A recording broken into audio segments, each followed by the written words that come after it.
Good morning, everyone, and welcome to Some Stops Along the Way, your podcast that features some of the most interesting countries in the world, their history, their culture, their geopolitical context, and sprinkles in some of my experiences in working in those countries during my career.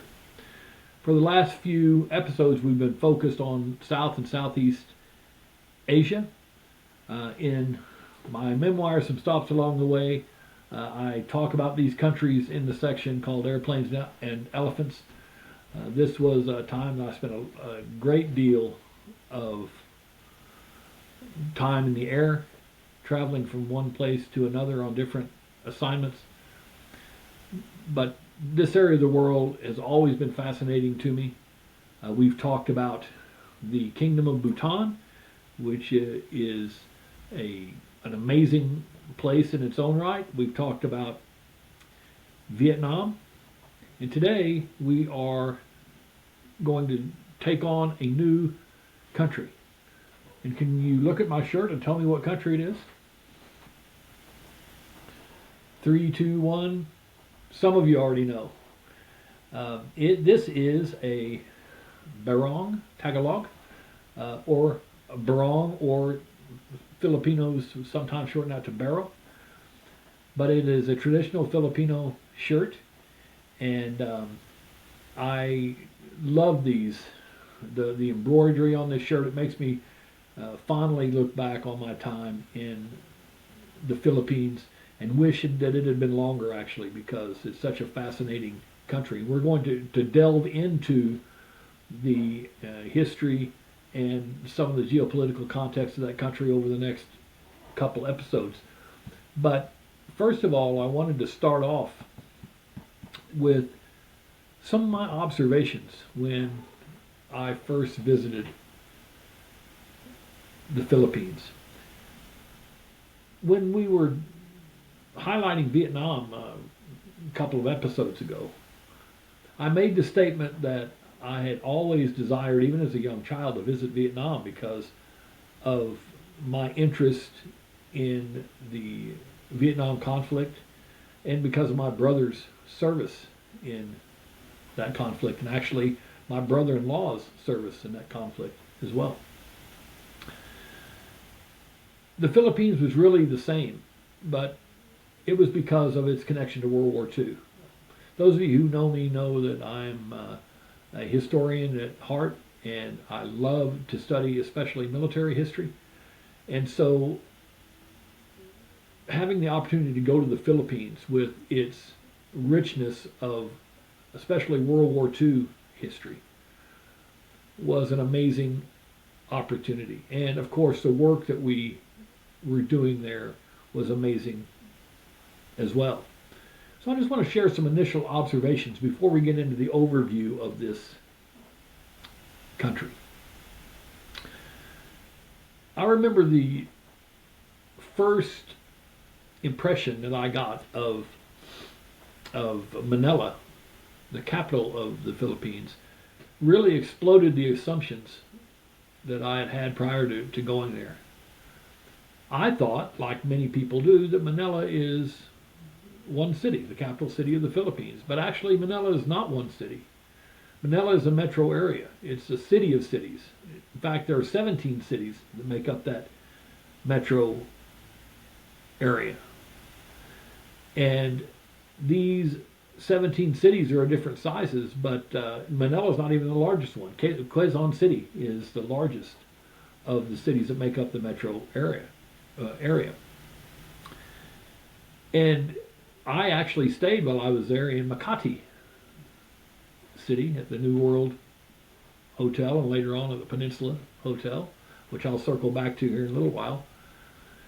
But even coming from the airport, and certainly once we got into the city, the thing that you notice about Manila first and foremost is its traffic.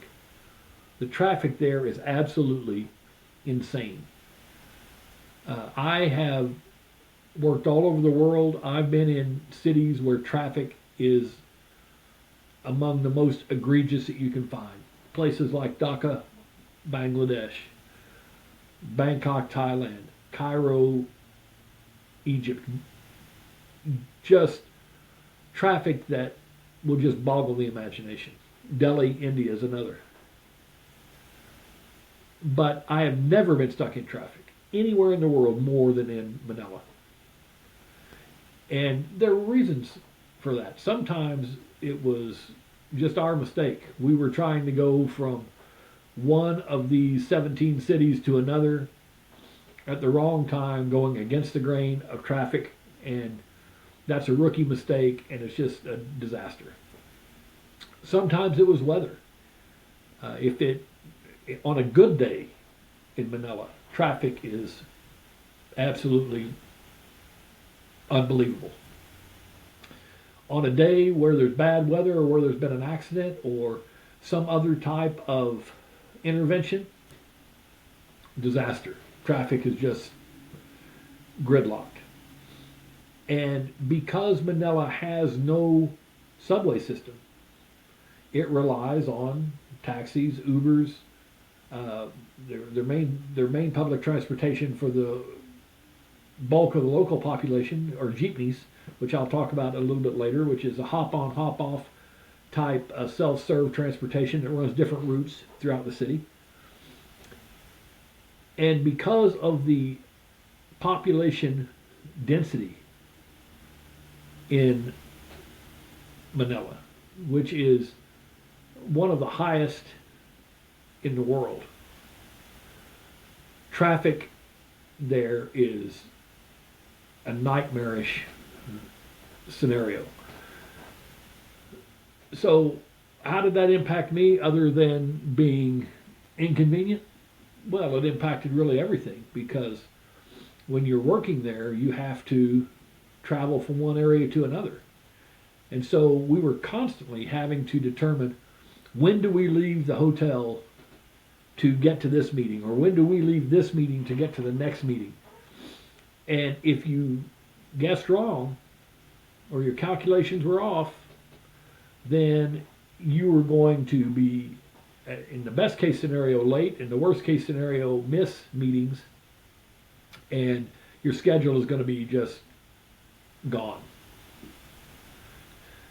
I'll give you an example. I was at a meeting with my colleague Sherry in Quezon City. It was early afternoon, just after lunch, and I had a dinner engagement with the then deputy mission director of USAID Philippines. Later, he was mission director in several locations, including Sri Lanka and Bangladesh. His name is Reed Eichelman, good friend of mine. Had dinner plans with him and was going to meet him at the U.S. Embassy at 5:30, and we were going to go to dinner. So our meeting in Quezon City lasted a little bit longer than anticipated. We got out of that meeting about 1:45. Had to make a couple stops. So I was headed by 2:30 toward the U.S. Embassy from Quezon City. This should be in distance about a probably 30-minute drive. I called Reed on the way to say, look, I'm leaving Quezon City. If I'm early, just don't worry about it. If you can just put me in a room, I'll kill some time. And he laughed. I said, why are you laughing? I said, don't think about being early. You're not going to be here by 5:30. I said, it's ridiculous. It's not even quite 3 o'clock yet. But he was right. We literally were stopped. I got there at nearly 6 o'clock. 3 hours in traffic for just a few kilometers.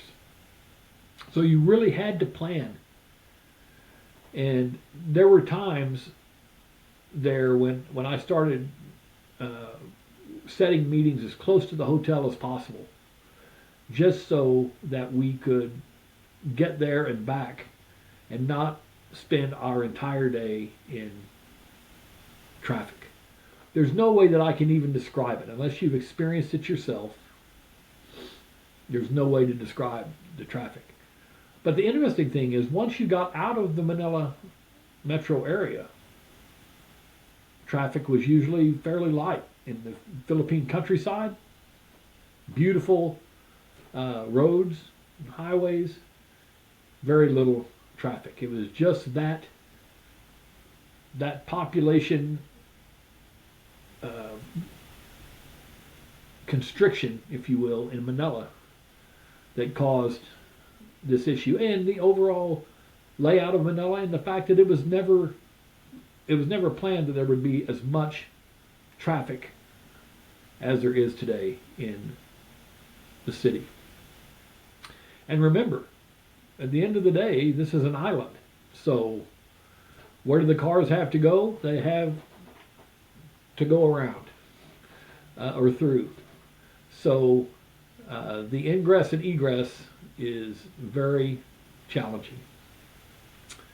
So when I was there, I first stayed in Makati City, first at the New World Hotel. I don't even know if it exists anymore, but very nice hotel. And then later at the beautiful and historic Peninsula Hotel, which I would highly recommend. A high tea and dessert in the lobby bar to anyone that I know. It is a civilized place for civilized people, for sure. And Manila is filled with that kind of colonial-esque architecture and vibe throughout that has been promulgated throughout its history, and I'll talk more about that later as well. There's so many interesting aspects of not only the work that I did in the Philippines, but in the travel I was able to do in connection with that work. On weekends, I would try to get out and see as many of the World War II sites as I possibly could. And one Saturday, I decided to visit the American Military Cemetery Memorial in Fort Bonifacio, which is another one of these 17 cities that make up the Manila metro area. So linked up with our driver, and because it was early Saturday morning, traffic wasn't overly egregious, but it was pouring rain. And so I had to make the decision. Do I go? Do I not go? If I don't go, I may not get to go. We'll get busy. And I just decided, you know what, it's a rain walk, but I'm going to do it. I put on my raincoat and my boots and jumped in the car. Driver thought that I was completely nuts when I told him that I wanted to go to the American Cemetery. Didn't understand it at all, but off we go. So the cemetery had just opened. We go in, we're the only car there. I jump out in the rain and begin to walk this 152 acres of this cemetery, this beautiful, pristine patch of earth that's surrounded by skyscrapers in the Fort Bonifacio area of the Manila metro area. There are 17,000 men and women buried in that cemetery. Every one of them a hero. Every one of them who laid down their lives for not just the freedom of the Philippines, but the freedom of the world in World War II. It was an honor, even in the rain, to walk that hallowed ground and to touch the white crosses of the men and women who had sacrificed everything for us. And in cities around the world where I've worked that have an American military cemetery, I always try to visit because I do consider it to be one of the highest honors that I can give to those who gave up everything for us, and whose trip to war was a one-way trip because they never came home. They're now interred on foreign soil. But I can tell you, their burial place in the American Military Cemetery and Memorial in Fort Bonifacio is a beautiful, beautiful, uh, very sacred place as far as I'm concerned. So I started to walk down the paths. The driver sat there, and in his mind, I know while he's sitting there in the rain drinking his cup of coffee, he's thinking, this guy is out of his head. But I walked for probably an hour, and in my book, I tell the story, and I won't relay it all here. So I hope that you will read it in my memoir, Some Stops Along the Way. But I ran into an elderly woman who was there in the rain, like myself, standing by one of those crosses, putting flowers on it. And later on, as I walked down, her daughter was sitting in a taxi down below, and had the chance to visit with her daughter. And I was told that every year, her mother comes to honor her father, who was one of those 17,000 men and women who fought in the Pacific War and did not have the opportunity to come home. And every year she makes the trip to the Philippines and honors his memory, which I think not only makes her a great daughter, but a great American. But I took a lot of rain walks in Manila because it rains a lot. I was there during the rainy season, so it was raining a lot. And every one of them is special in its own way. But the walk through that cemetery, and I did it more than once in the rain, but the walk through that cemetery was just, to me, a beautiful way, a peaceful way to start the day and remember those who gave so much for us. You know, to get to that cemetery from Makati City, you had to drive through an area that abuts Fort Bonifacio called Millionaires Row. And a lot of cities have areas called Millionaires Row. But this particular area, and I usually don't share anecdotal things here or things that I didn't experience myself, but I was told this by a Filipino friend who I trust and I believe what he says, that Millionaires Row in Fort Bonifacio is so exclusive that and has so much old money that Manny Pacquiao, the famous Filipino boxer, wanted to buy a home there and join the club, and was strongly encouraged not to do that. There is a distinct structure in Filipino society, and this Millionaires Row is one that, as I said, is filled with old money. They have a certain way that they do things, and even as famous as Manny Pacquiao is, even as revered as he is in society, there is always that demarcation. So whether or not that's true, I believe what my friend says, and after working in the Philippines, I can say that I did observe this kind of demarcation in society. Even among the wealthy, there were the old super wealthy, the new super wealthy, the wealthy, the middle class, etc. And it's not that you couldn't travel in between those circles, but they had a specific structure in their society that I found quite interesting, and was certainly on display in Millionaires Row in Fort Bonifacio. I also had the chance on a weekend to take a bucket list trip, and that is to the island of Corregidor, which is not far from Manila. You have to take a ferry to get there. But going to Corregidor was an absolute dream come true for me. I mean, anyone who is a student of World War II history, the chance to go to Corregidor is once in a lifetime. And I remember pulling up to that dock and seeing the Corregidor sign and thinking, Joseph MacArthur, Douglas MacArthur, literally was standing in the same place that I'm standing. It was just amazing to me.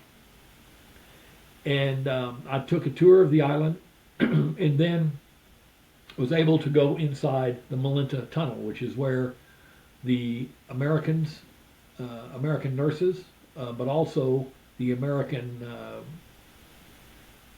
leadership staff, and ultimately most of the Americans on the island took refuge during the assault on Corregidor, leading up to the fall of Corregidor on May the 6th, 1942. The battle itself lasted only a couple of days, May 5th and 6th, but the lead up to that really made Corregidor a key piece on the chessboard for the Japanese to conquer. And it's not easy. If you go to Corregidor today, you can see why it would not be an easy place to occupy. And the Americans had it. They didn't want to let it go. But the Japanese did a sustained attack that ultimately led to one of the biggest defeats in U.S. history, the surrender of Corregidor. Of course, another island nearby, Bataan, the Americans had surrendered in Bataan on April the 9th, and many had escaped to Corregidor. And so when Corregidor fell, not only did 800 Americans lose their lives, but there were 11,000 prisoners of war, American prisoners of war taken on Corregidor. And Corregidor was not retaken by the Americans until February 16, 1944. And when it was retaken, 6,600 Japanese were killed. Almost all the Japanese on the island. Only around 20 ended up surrendering. So virtually all of the Japanese on the island were killed during that battle in February of 1944 when the Americans retook Corregidor. But I digress a little bit, because walking through the Malinta Tunnel and seeing the different corridors in the low light, and seeing the different corridors, the hospital corridor and all the others, some of which had been exploded during the war and you can't access, but others that you can, it was an absolute mind-blowing experience to me. And as I was walking through it, I got this idea for a story. I'd written a lot up until then, short stories and different things, but I never tried a novel before. But as I was standing in Malinta Tunnel on the island of Corregidor, I got this idea for a story. And later on that day, when I got back to my hotel in Manila, I just pulled out my laptop, and for the next 10 or 11 hours, I did nothing but write. I just wanted to get this story on paper that had started with my standing inside of the Malinta Tunnel, and then going to places like Denver Battery on the island, going to on bottom side and top side, different areas of the island, the museum there, going down into the tunnels below the gun emplacements, really understanding the story of the battles of Corregidor, where the Americans surrendered, and the one where the Americans in 1944, where the Americans reoccupied it. And so that story became my first novel, which was called Intersections. I published it in 2012. It's available on Amazon as well. And the idea for it, as I said, came while I was standing on the island of Corregidor. For anybody who wants to go to Corregidor and take that tour, I recommend it highly. It's fantastic. If you go, you can also take a night tour of Malinta Tunnel, and there is some limited lodging even on Corregidor. So you could have the opportunity, if you play it just right, to spend the night on the island, which is 100% phenomenal. So Corregidor, Bataan,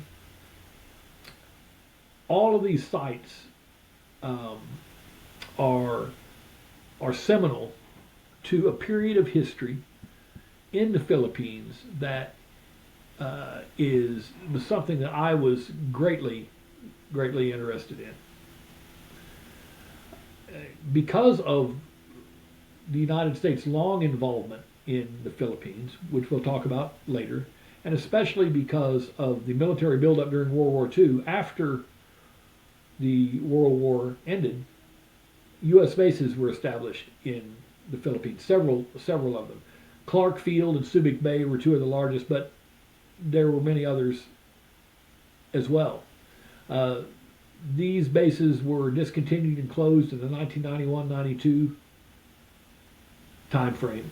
However, Subic Bay, I know a lot of people who worked there back in the day, so to speak.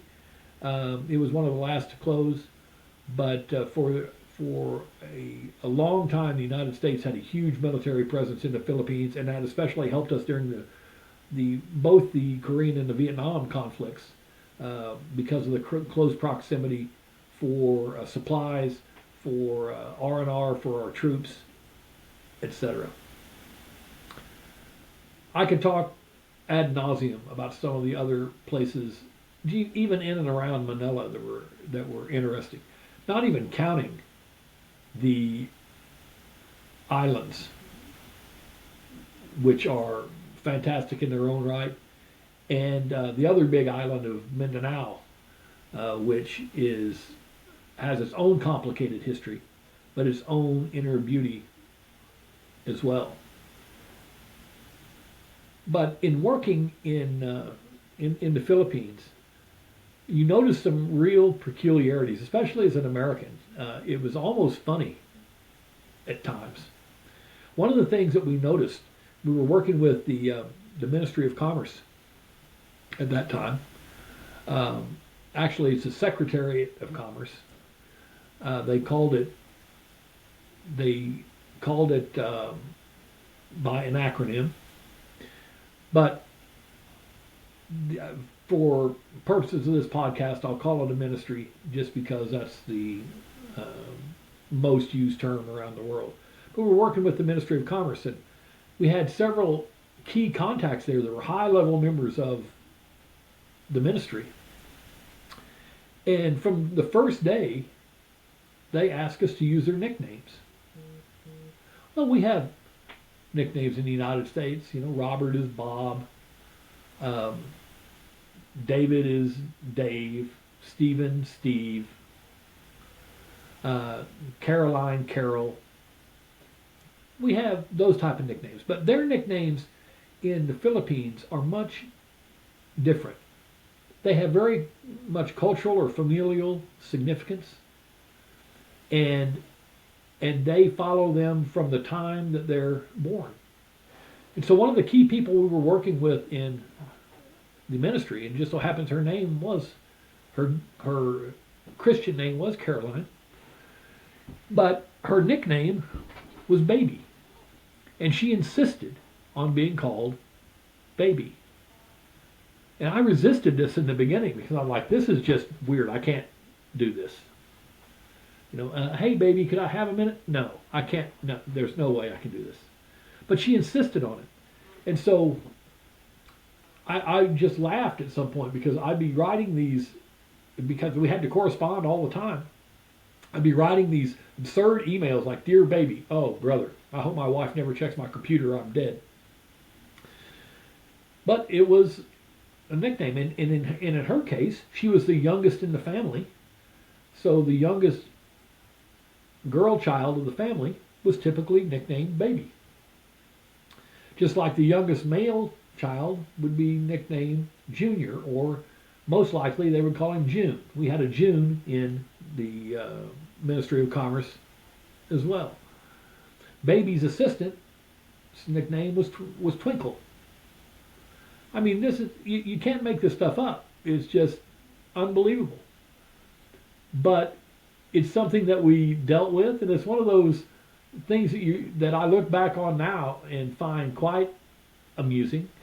But it also built a camaraderie because these were wonderful people that we were working with, and it was so important to them. This cultural tie to their nickname was so important to them that you wouldn't think about dishonoring their wishes. And the more that you knew them, the better that you liked them, and the more comfortable you came with using their nickname. But they also used acronyms all the time. So, in the Ministry of Commerce, the Secretary of Commerce was the SEC. SEC, SEC. And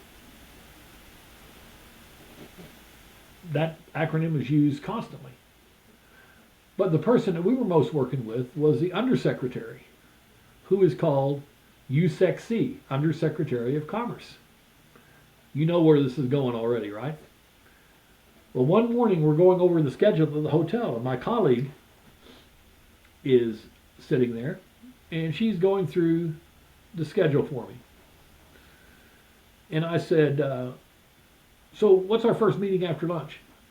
And she said, USEC. And I said, "Thank you, but what's our first meeting after lunch?" And she paused for just a moment and then looked over her glasses and said, "Really? Really?" And it was a funny moment, and we laughed all day long about that because of the absurdity of using this acronym that they commonly used all the time. I talked about the traffic before, so every meeting that we had to deal with the traffic. So we were often leaving early in the morning or leaving 2 to 3 hours before a meeting. And if traffic was good, we'd be extremely early. If traffic wasn't good, maybe we would be on time or a few minutes late. But it's something that you had to fight constantly. And so the quintessential excuse in Manila for being late is, oh, traffic. And what can you say? Okay. What I would argue is leave earlier and be here on time. But even if you leave early, if the weather's bad, if anything goes wrong at all, you could be stuck for hours, not your fault. So this is something that my friend Reed Oshelman tried to tell me, and it took a while to catch on. But speaking of Reed, a lot's been said about the United States Agency for International Development over the last 8 to 9 months. And I don't care where you are on the political spectrum. I don't care whether you think USAID should exist or not exist. I can tell you I worked with USAID personnel my entire career. And I found 99.9% of them to be among the best people that I've ever worked with. And great representatives of the United States. Smart, committed, dedicated. Really the strength of United States foreign policy. And Reed Oshelman is one of those. He was deputy mission director there. He had been deputy mission director in Afghanistan while I was there, and my contracting officer's representative for a time. I caught up with Reed again in Cambodia, and most recently, this last January, just before his retirement, caught up with him as mission director at USAID Bangladesh. But when he was in the Philippines, I had the chance to go over have dinner with him, although I was late, as I said before. Um, Ended up at his home, sitting out in his beautiful garden and ruminating on the country. And America has a complicated history with the Philippines, and and it's a complicated society, and certainly a complicated political system in its own right. And we spent a lot of time that evening talking about the work there and how we might be able to impact the economic growth and or the governance of the Philippines. And so in the next episode, I'll be talking a lot more about the work that we did there and how these complexities converge to make that work really challenging. I talked before about the traffic there, and I mentioned this phenomenon called jeepneys. Jeeps had been in the Philippines since World War II. I think Jeep began manufacturing vehicles for the war effort in 1941, and so there were a lot of Jeeps in the Philippines. And so after the war, most of these were converted. They blinged them up. They put all kinds of accoutrements on them. They put a little cab on the back, and so the front's a Jeep. The back is a cab, if you will, that's enclosed with the door in the back, and they're called jeepneys. And it's low-cost public transportation that runs on specific routes around the city. It's hop on, hop off, and when it's your time to hop off, you pass your money to the other passengers, who eventually pass it to the driver, and you just jump out and go about your business. Jeepneys are all over Manila, all over the Philippines. But I loved on weekends jumping on a jeepney. It's cheap transportation and going out and exploring the city. And one of the places I love to explore there, again, a World War II, site linked with World War II, was the Manila Hotel.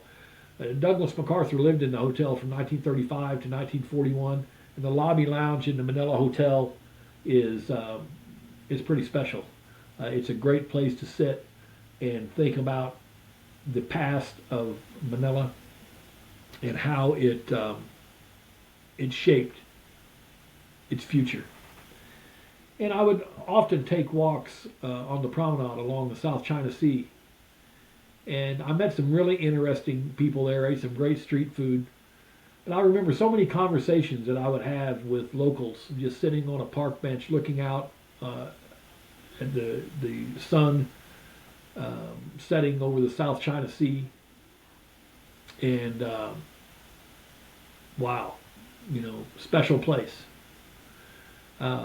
Those mornings and evenings that I spent traversing Manila, and especially looking out over the South China Sea, were something that will be an endearing memory for me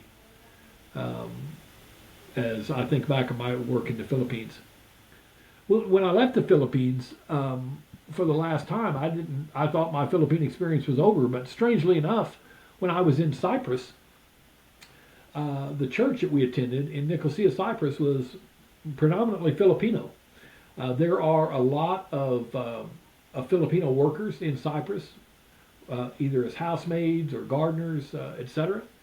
And so there was a church there, pastored by our friend Marcelo Cainan and his wife Ida, who are Filipino themselves. That was made up predominantly of Filipino workers in Cyprus. And Debbie and I and our friends attended that church. And one of the fun things was that they would always do name tags every Sunday. They'd write your name tag, and it was always fun to show up to see how they were going to spell Debbie's name. One week she was Debbie, Debby. One week she was Dibby, Dibbi. One week she was Debi. One week she was Dibble, Dibble. I'm not sure they ever got it exactly right, which is Debbii, but they were such lovely and gracious men and women. We were so proud to have that time, those years in Cyprus, interacting with the Filipino community, because politics aside, traffic aside, everything else aside, the Filipinos are amazing people that are just special.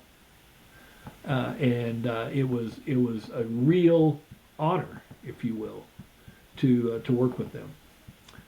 So let's set up the next episode by giving you a little bit of an overview of the Philippines themselves.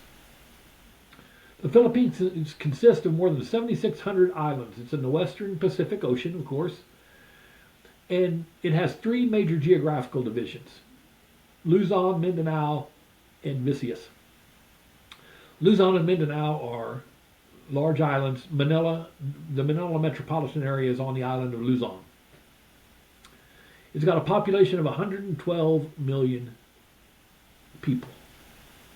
112 million. Many of which are on the larger islands, such as Luzon and Mindanao. Manila is the country's capital, but as I said before, Quezon City is the most populous city, and both of those are part of the Manila metro area. As far as history goes, Ferdinand Magellan, the great Spanish explorer, arrived in the Philippines in 1521 and claimed it for Spain. But colonization of what's now the Philippines didn't begin by the Spanish until 1565, when Miguel Lopez Legazpi arrived.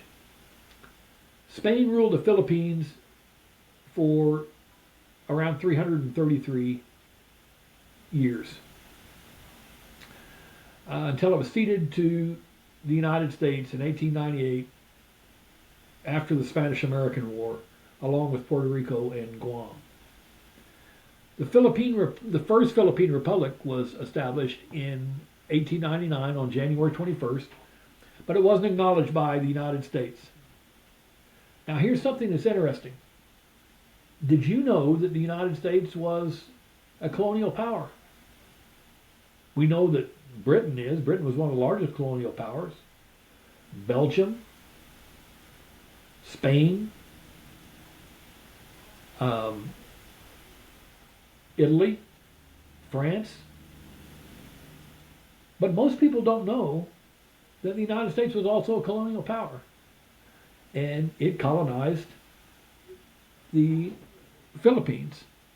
And so when this first Philippine Republic was created on January 21st, 1899, but wasn't acknowledged by the United States, tensions began to escalate. And this led to the Philippine-American War, which began on February the 4th, 1899, and lasted until July 4th of 2 years later.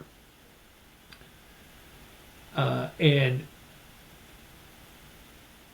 this war resulted in the death of over 4,200 Americans, 20,000 Filipino combatants, and depending on what source you use, at least 200,000 Filipino civilians that died of violence, famine, and disease. But here's something you probably also don't know, and it's a pretty ugly history if you're an American. But it's well known that many Filipinos during that time were transported by the Americans to concentration camps, where many died. After the fall of the First Philippine Republic in 1902, the American civilian government was established within the Philippine Organic Act. And American forces continued to secure and extend their control of the islands, suppressing an attempted extension of the Philippine Republic. On July 4th, 1902, however, Theodore Roosevelt, who by that time had succeeded to the U.S. presidency, proclaimed officially that the war was at an end and extended full and complete pardon and amnesty to all combatants on the Philippine archipelago. So the Philippine-American War, if you will, lasted from February 4th, 1899 to July 4th, 1902. Fast forward now to World War II.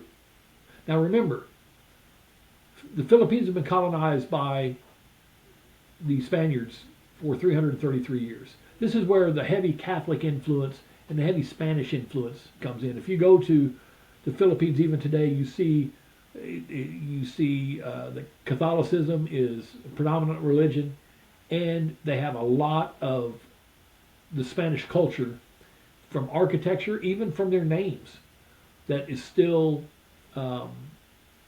embedded in their society. And then when it was ceded to the Americans after the Spanish-American War, the Americans were in the Philippines for a long time after that. And in World War II, as a matter of fact, the Empire of Japan invaded the Philippines in December of 1941.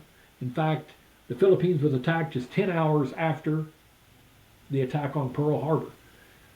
It was attacked on December 8th, 1941. And the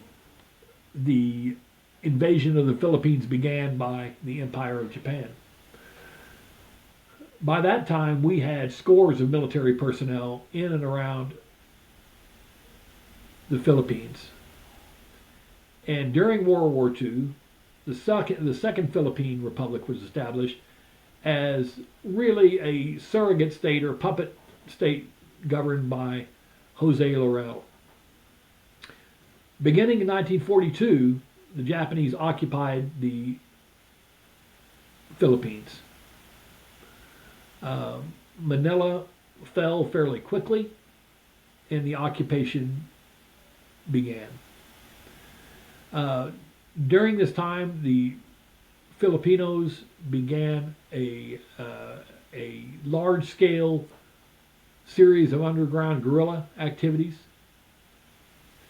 But the Japanese were very harsh in how they judged the Philippines, and a significant number of war crimes were committed during the siege of the Philippines, including the Bataan Death March and the Manila Massacre. But Philippine resistance and Allied troops defeated the Japanese in a series of battles in 1944 rather, in 1945. And on October 11th, 1945, the Philippines became a founding member of the United Nations. And on July 4th, 1946, during the presidency of Manuel Roxas, the country's independence was recognized by the United States with the Treaty of Manila, which ended the United States' colonial influence in the Philippines. The reconstruction of the Philippines after World War II was very complicated, didn't go particularly well, created a lot of angst in among the population. Ramon Magsaysay was the president at that time, and not only was he struggling with Reconstruction, but he was struggling with a sporadic communist insurgency that continued to flare up, and even flares in that communist insurgency no longer exist in any wide spectrum, but now the Islamist insurgency in more modern times has integrated into Philippine life. Under Magasaysay's successor, Carlos Garcia, the government initiated the Filipino First policy, which promoted Filipino-owned businesses. Succeeding Garcia, Diosdado Magapel moved Independence Day from July 4th to June 12th, and pursued a claim on the eastern part of Borneo.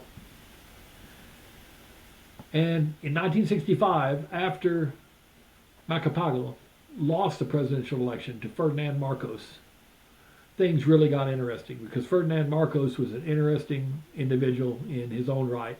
And in the next episode of this podcast, we'll talk more about some of the leaders of the Philippines over the years, and certainly Ferdinand Marcos and his wife Imelda will play a central role in that.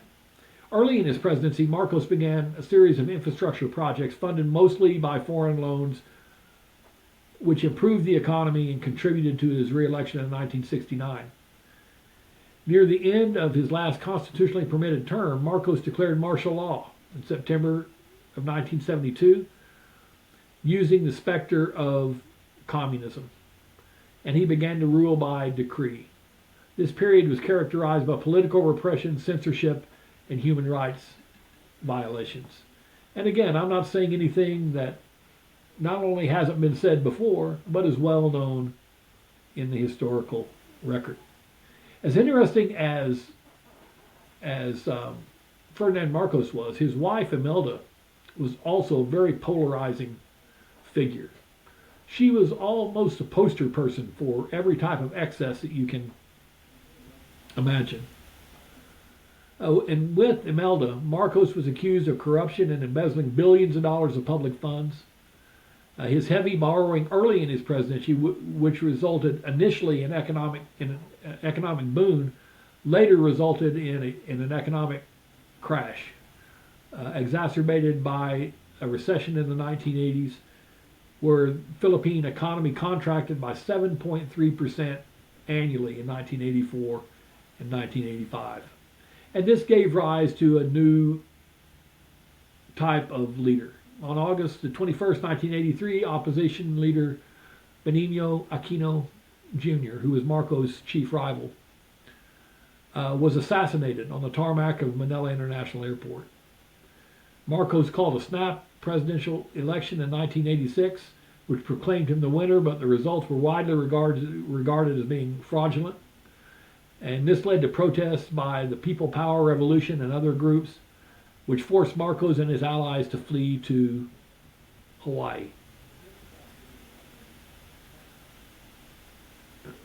Nino Aquino's widow, Corazon, was installed as president, and a new constitution was drafted. The return to democracy and governmental reforms in the Philippines began in 1986, but they were hampered by the national debt, which was largely caused by the Marcos era borrowing. But also there continued to be government corruption and coup attempts, as well as a communist insurgency and military conflict with Mao separatists. The administration also faced a series of disasters, including the eruption of Mount Pinatubo in June of 1991. And ultimately, Aquino was succeeded by Fidel Ramos, who liberalized the national economy with privatization and deregulation.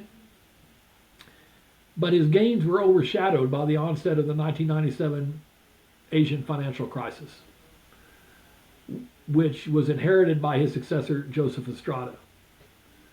Estrada prioritized public housing but faced corruption allegations which led to his overthrow by the 2001 EDSA revolution and the succession of Vice President Gloria Macapagal Arroyo in June of 2001. Arroyo then was the leader of the Philippines for 9 years and really presided over a period of great economic growth, but again, it was tainted by corruption and political scandals, including electoral fraud allegations during the 2004 presidential election. Also, there continued to be insurgencies. There continued to be a lot of complexity that hampered the Arroyo administration, rather, ability to achieve their goals. The economic growth continued during Benigno Aquino III's administration, which advocated good governance and transparency.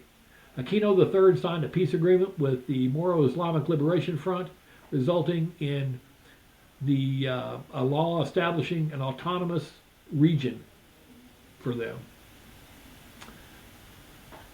But there continued to be corruption. There continued to be political intrigue and growing public frustration with post-EDSA governance led to the 2016 election where populist Rodrigo Duterte won the presidency. So, the short story here, the summation of this, if you will, is that a series of leaders, very high-profile leaders, leaders whose names we know, leaders that we'll dig into a little bit more in the second episode on the Philippines, guided the Philippines post-war growth. And there were certainly peaks and valleys.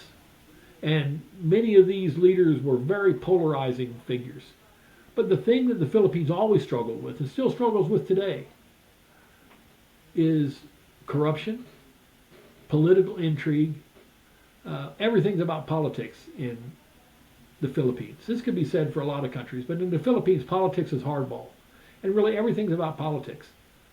And if it doesn't make sense for the economy, but it's politically expedient, then that's what they're going to do.